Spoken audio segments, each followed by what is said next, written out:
বাহ, আপনার মনে আছে অ্যাট লিস্ট। এই দিনটা আমি কি করে ভুলতে পারি বলো? আপনি সবই পারেন।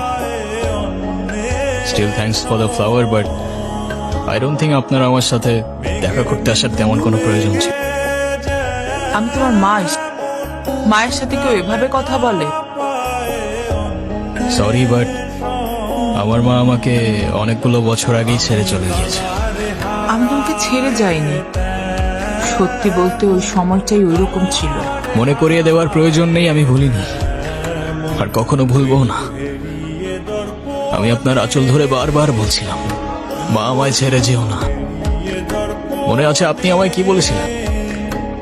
আপনি আমায় ধাক্কা দিয়ে দূরে সরিয়ে বলেছিলেন যেন আমি আপনার পিছনে আসি। তারপর আমি তো কখনো আসিনি, তো আপনি কেন বারবার চলে আসেন? আমি তোমাকে না দেখে থাকতে পারি না বাবা, আমি তো শুধু তোমার জন্যই আসি। সরি, আপনি অনেক বেশি লেট করে ফেলেছেন। আর এমনিতেও আপনাদের জন্য আমার আর কোনো ইমোশনস কাজ করে না। আই হোপ আপনি বুঝতে পারবেন।